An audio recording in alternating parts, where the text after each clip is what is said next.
Hello दोस्तों, कैसे हो? आज हम पढ़ेंगे उत्तरी मैदान के बारे में। किसके बारे में? उत्तरी मैदान के बारे में।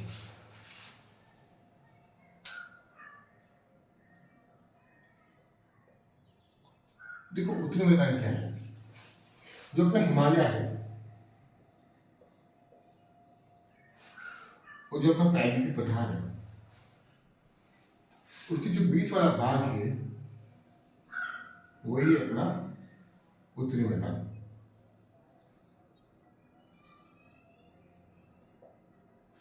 ओके, हिमालय एवं प्राकृतिक पठार, इसके बीच वाले भाग को क्या बोलते हैं? उत्तरी मैदान बोलते हैं। अब देखो, जो अपने उत्तरी मैदान है ना, वो 3 नदियों के से बना है। कौन कौन सी नदियाँ? सिंधु, गंगा एंड ब्रह्मपुत्र। ओके, इन नदियों के अवसादों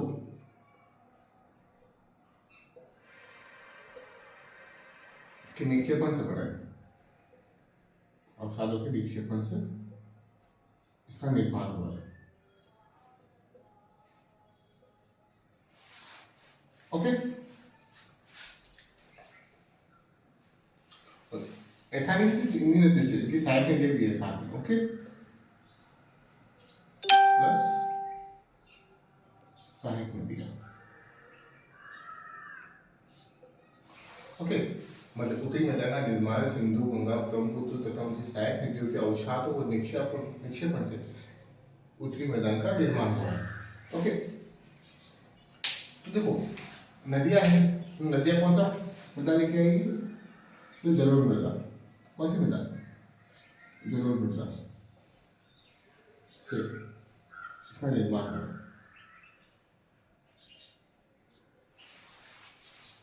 ओके, अब तो कुछ विशेषता देख लेते हैं अपन, ठीक है ना? तभी समझ लेते हैं। देखो, जो हिमालय है उसके गिरिपथ से जो नदियां बहती है,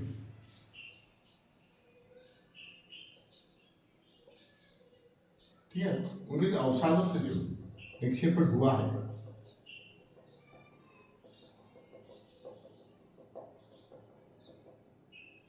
उसी को क्या बोलते हैं अपन? उत्तरी मैदान कहते हैं। ओके, अब इसकी बात करें हम, तो इसका क्षेत्रफल कितना होगा? इसका क्षेत्रफल है 7 लाख वर्ग किलोमीटर। कितना है? 7 लाख वर्ग किलोमीटर। कितना है? 7 लाख वर्ग किलोमीटर। वहीं इसकी लंबाई व चौड़ाई की बात करें तो उत्तरी मैदान की लंबाई कितनी है?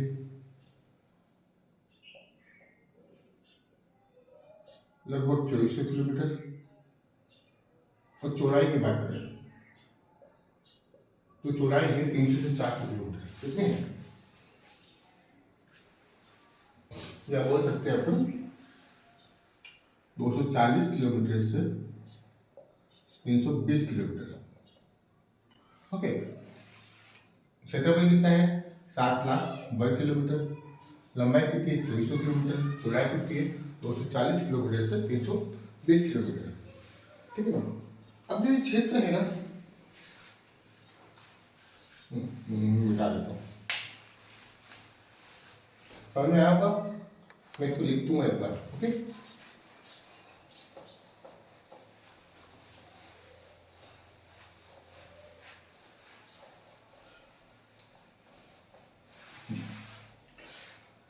अब जो उत्तरी मैदान है,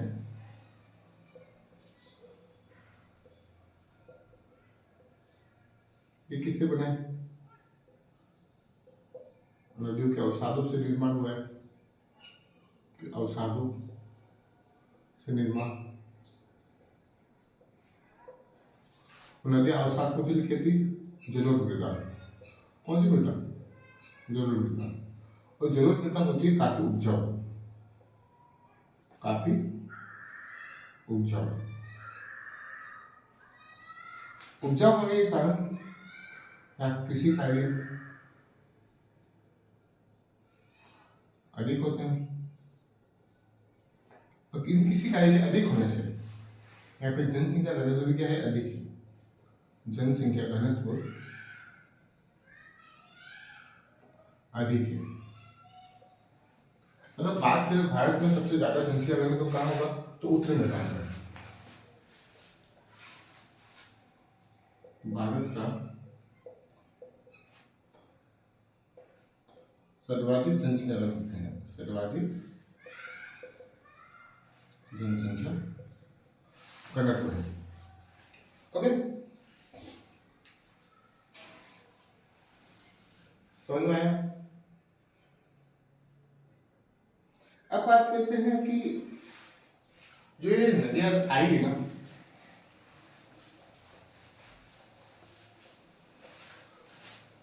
जैसे इसमें नदी है,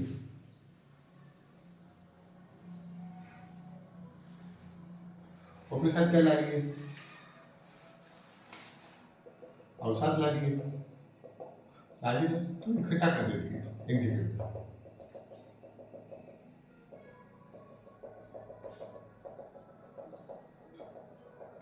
क्या है, इकट्ठा हो जाती है। इकट्ठा होने के कारण क्या होती है, ये जो नदी है ये कई भागों में बिखर जाती है।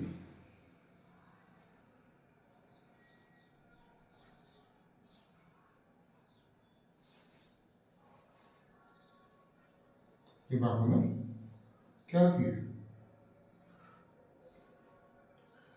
बिखर जाती है।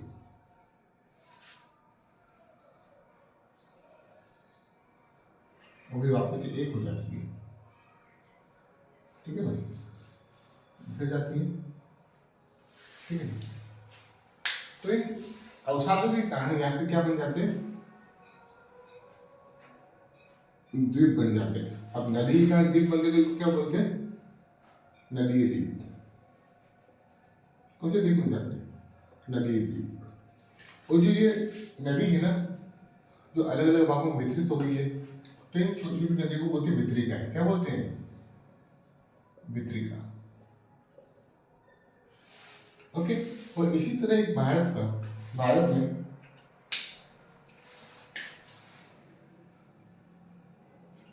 ब्रह्मपुत्र नदी पर विश्व का सबसे बड़ा नदी द्वीप है। इसका नाम है माजुली द्वीप। क्या नाम है, माजुली द्वीप। ओके,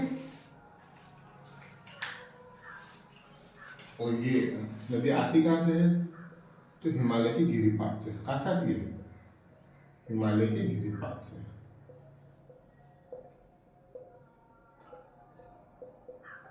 ओके, अब आपके एक दे लिखा है कि द्वाब किसे कहते हैं। ओके, समझ में आया आपको, या एक बार मैं इनको लिख लूँ, इनकी कुछ विशेषताएं मैं लिख देता हूँ।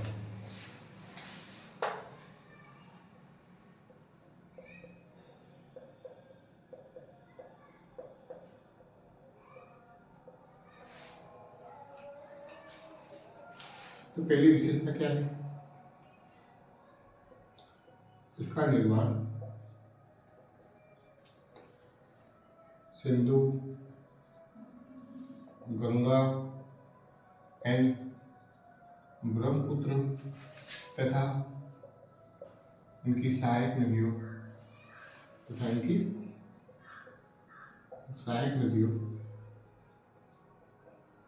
से हुआ है। यह एक जलोढ़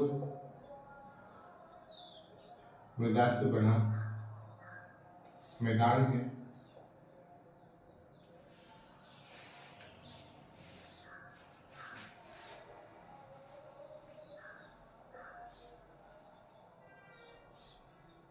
यह 7 लाख वर्ग किलोमीटर में फैला है, किलोमीटर में फैला है, तथा इसकी लंबाई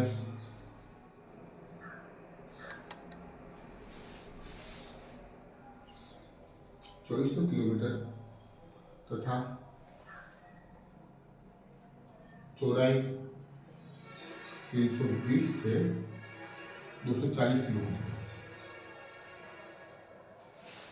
ओके, इसके बाद की विशेषता की बात करें तो यह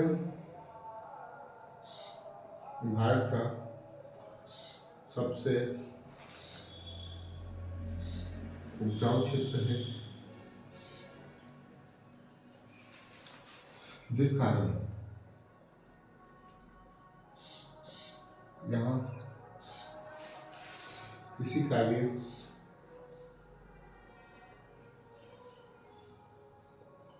अधिक होते हैं।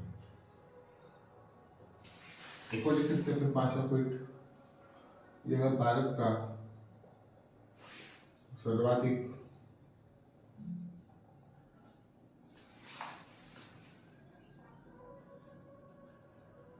जनसंख्या घनत्व वाला क्षेत्र है। ओके, तो ये आप 5 पॉइंट लिख सकते हैं कि उत्तरी मैदान की क्या क्या विशेषता है। ओके, अब बात करते हैं दोआब। दोआब किसे कहते हैं?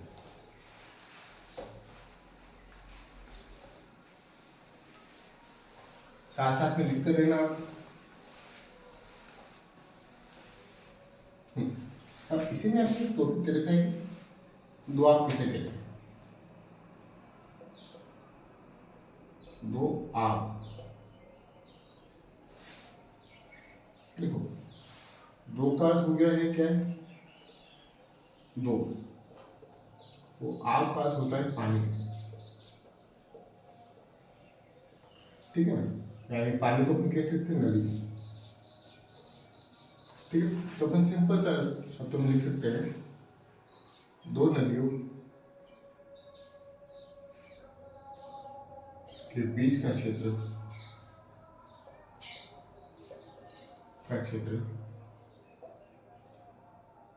दोआब कहलाता है। वैसे आपके पंजाब दे रखा है तो पंजाब 5 नदियों का क्षेत्र है, ठीक है ना। आपका अर्थ क्या होता है?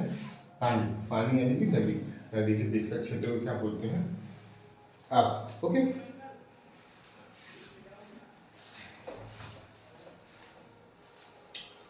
अब आगे चले तो उत्तरी मैदान को कितने भागों में बांटा गया है? तो उत्तरी मैदान को 3 भागों में बांटा गया, 3 भागों में विभाजित। कितने भागों में? 3 भागों में विभाजित। अब 3 भाग कौन कौन से?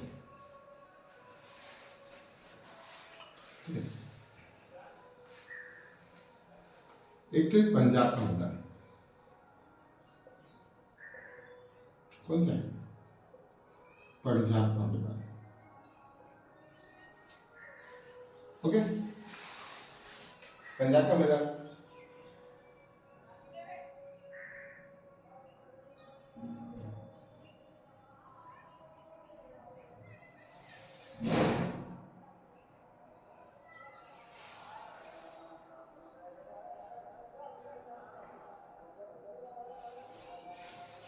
अब इसकी बात करें अपन तो ये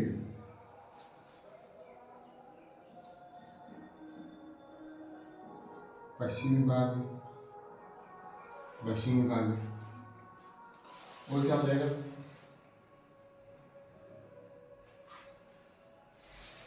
सिंधु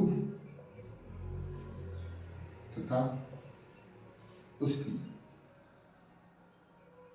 सहायक नदियों द्वारा निर्मित।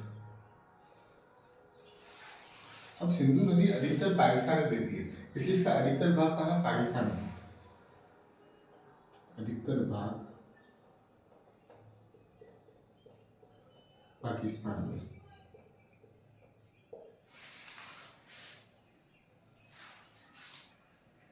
अब देखो इसकी सहायक नदियां कौन कौन सी है? तो सिंधु की, ये भी एक क्वेश्चन वैसे आगे आ जाएगा, इतना लिखने की जरूरत नहीं। एक यहाँ पे लिख सकते हैं आपकी, यहाँ सर्वाधिक दोआब पाए जाते हैं, यहाँ सर्वाधिक दोआब है। ओके,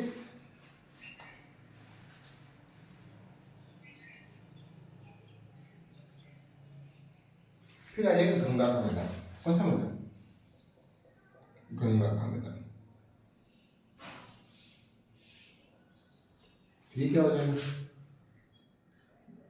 गंगा तथा उसकी सहायक नदियों से निर्मित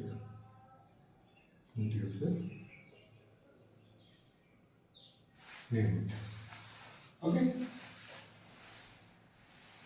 और ये कहाँ कहाँ आ जाएगा क्षेत्र?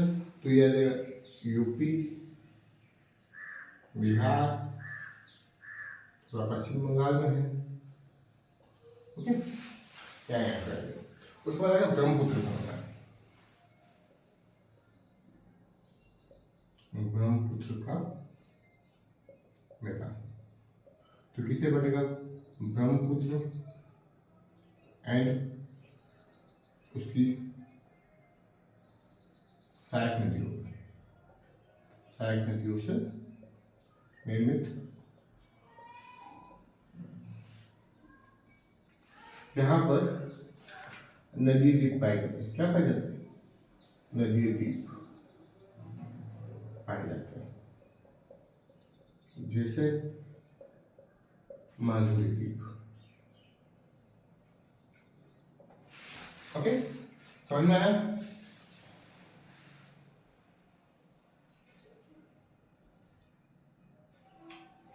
ये तो है। अब देखो,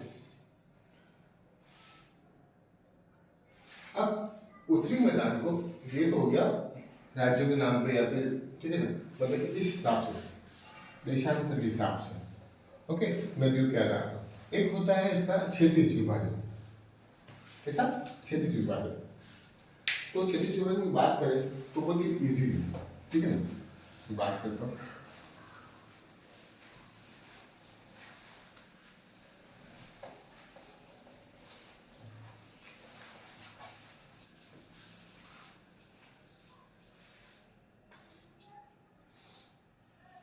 अब देखो, आकृतिक भिन्नता एंड विविधता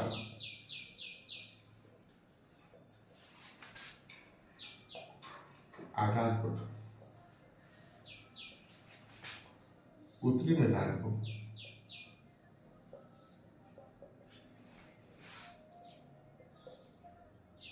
चार भागों में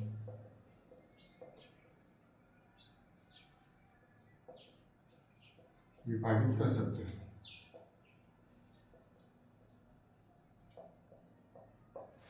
तो चार भाग कौन कौन से?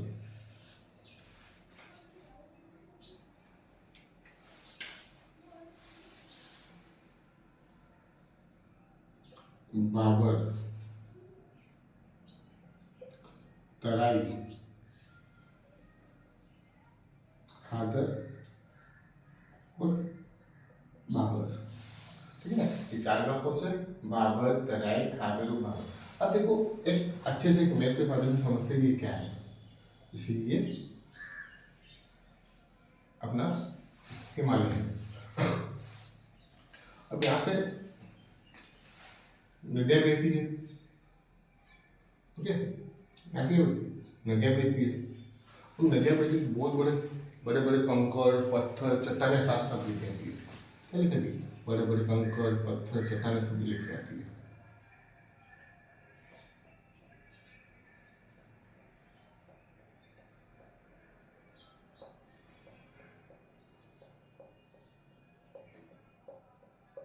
ओके, नदियाँ क्या लेके आती है सर?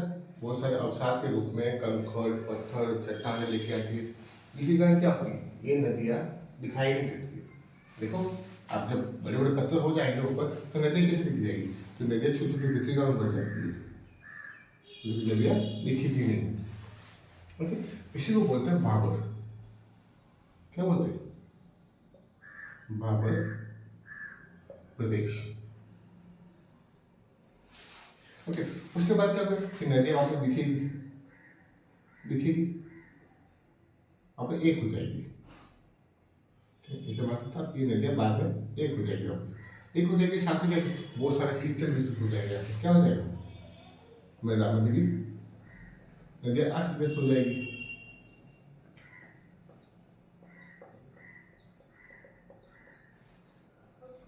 इस क्षेत्र को बोलते हैं अपन तराई क्षेत्र। क्या बोलते हैं? तराई क्षेत्र। ठीक है, तराई क्षेत्र के बाद नदियाँ साथ में, फिर इसके आधार पर नदियाँ कुछ अवसाद लेके आती है पास में, हर वर्ष लेके आती है, और बाद में इस अवसाद को दूर धकेलती है, नए अवसाद। ठीक है, इस आधार पर तो पास वाले अवसाद इसको बोलते हैं खाद्य, जो पास वाला अवसाद है उनको बोलते हैं खादर, दूर वाला अवसाद है उसे बोलते हैं बांग। इनको बोल सकते हैं ये कौन सी है? नई जलोढ़ मृदा। कौन सी नई जलोढ़? ये कौन सी है? ये पुरानी जलोढ़। तो इनमें से उपजाऊ कौन सी होगी? नई वाली होगी, ये ज्यादा उपजाऊ होती है, ये क्या होती है? कम उपजाऊ होती है। ओके, समझ में आया होगा आपको?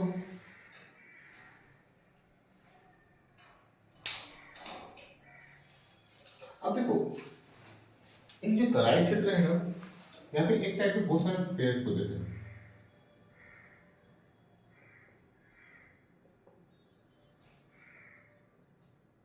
ठीक है, एक मतलब आजादी से पहले,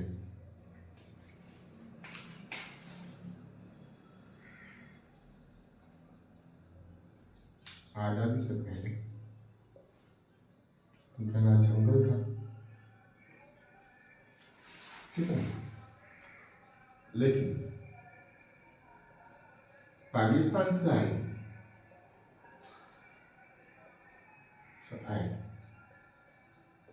शरणार्थियों के लिए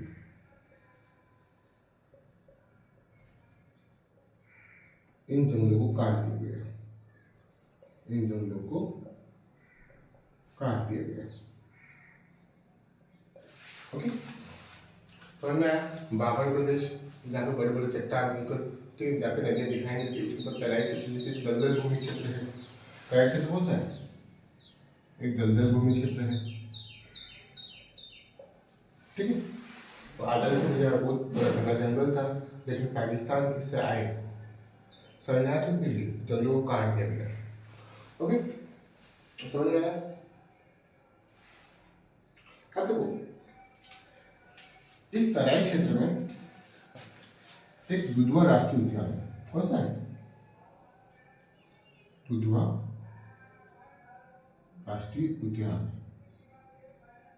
क्वेश्चन आ सकता है कि दुधवा राष्ट्रीय उद्यान कौन से क्षेत्र में? तो तराई क्षेत्र में। ओके,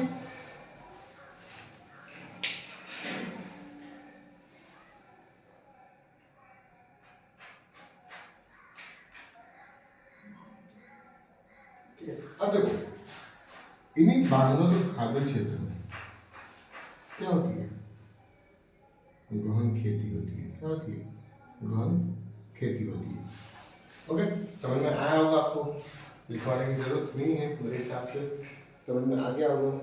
तो बस आज अपना टॉपिक ये समाप्त होता है।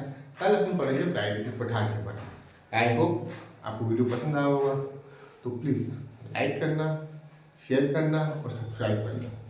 थैंक यू, मिलते हैं अगले वीडियो में।